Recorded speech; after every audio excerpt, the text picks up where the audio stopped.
اگر اگلے جمعے تک ملزم گرفتار نہ ہوئے، اعلان کرتا ہوں اگلا جمعہ انشاءاللہ العزیز باہر چوک کے اندر راوی روڈ سڑک کے اوپر ہوگا۔ تقریباً 1 گھنٹے بعد تشویشی آفیسر کی کال آئی کہ آپ اپنا موبائل تھانہ شفیق آباد سے لے جائیں۔ یہ 15 جون کی بات ہے جب میں گھر سے کالج کے لیے نکلا تو میں بتی چوک پر پہنچا، وہاں پر ایک ضروری کال آ گئی تھی۔ میں نے کال سننے کے لیے موبائل جیسے ہی جیب سے نکالا تو 2 موٹر سائیکل سوار آ گئے اور انہوں نے مجھ سے موبائل چھین لیا۔ میں نے مزاحمت بھی کی لیکن ناکام رہا۔ میں نے اپنے خطیب صاحب سے بات کی کہ میرے ساتھ اس طرح واقعہ ہوا ہے۔ خطیب صاحب کو یہ بات بتانے کے بعد انہوں نے مجھے فوراً FIR کا کہا۔ میں تھانہ شفیق آباد پہنچا اور وہاں جا کر اپنی FIR درج کروائی۔ پھر اس کے دوسرے دن مجھے ایک کال آئی تفتیشی آفیسر کی طرف سے اور مجھے کہا کہ آپ اطمینان رکھیں اور انشاءاللہ آپ کا موبائل مل جائے گا۔ لیکن 10 دن گزرنے کے باوجود بھی مجھے کوئی رسپانس نہ ملا اور نہ ہی کوئی پولیس کی طرف سے مثبت جواب آیا۔ پھر خطیب صاحب نے اسی جمعے کے دوران کہا تھا کہ اگر اسی طرح ہماری عوام لٹتی رہی تو ہم احتجاجاً باہر نکلیں گے۔ جمعے کے دوران کچھ رفقا بھی موجود تھے جنہوں نے سوشل میڈیا پر ایک پوسٹ لگائی جو فوراً ہی وائرل ہوئی، اور اسی رسپانس میں تقریباً 1 گھنٹے بعد تشویشی آفیسر کی کال آئی کہ آپ اپنا موبائل تھانہ شفیق آباد سے لے جائیں۔ لیکن مجھے اس بات پہ حیرت ہو رہی تھی کہ 1 گھنٹے میں یہ کس طرح ممکن ہے کہ جو 10 دنوں میں نہیں ملا وہ 1 گھنٹے میں کیسے مل سکتا ہے۔ 1 گھنٹے بعد تشویشی آفیسر کی کال آئی کہ آپ اپنا موبائل تھانہ شفیق آباد سے لے جائیں۔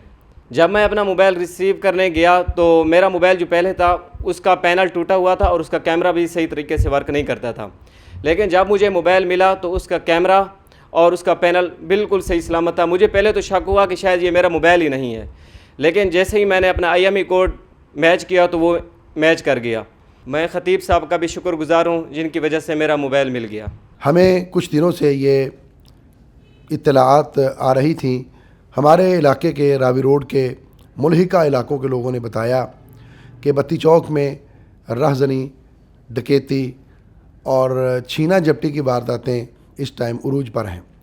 اس سلسلے میں ہم نے متعلقہ SHO، DSP ان کے ساتھ رابطہ کیا، ان کو اپنی مسجد میں بھی بلایا، عوام کے سامنے بٹھایا، عوام نے اپنے مسائل ان کے سامنے رکھے، لیکن اس بات کو 15 دن گزرے اور کوئی متعلقہ DSP اور SHO صاحبان کی طرف سے پیش رفت نہیں ہوئی۔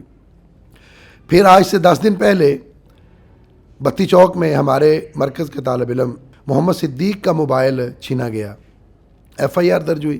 10 دن گزرنے کے باوجود وہ موبائل برآمد نہیں ہوا۔ ہم نے DSP سے رابطہ کیا اور دوسرے ذمہ داران کو اس بات سے آگاہ کیا، لیکن اس بارے میں کوئی پیش رفت نہ ہو سکی۔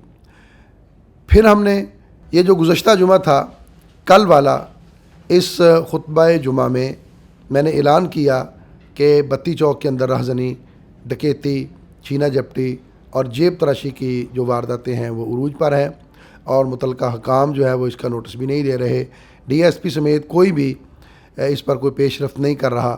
اگر اگلے جمعے تک ملزم گرفتار نہ ہوئے تو انشاءاللہ ہم اگلا جو جمعہ ہے وہ سڑک پر راوی روڈ بتی چوک میں ادا کریں گے۔ ہم نے یہ خطبہ دیا، ہمارے کچھ مہربان دوست وہاں خطبے میں موجود تھے، انہوں نے میری گفتگو کو شیئر کر دیا۔ 1 گھنٹے کے بعد تھانے سے رابطہ ہوا تو تفتیشی نے کہا جی کہ مبارک ہو، آپ کے طالب علم کا موبائل جو ہے وہ مل گیا ہے اور ملزم بھی گرفتار کر لیے گئے ہیں۔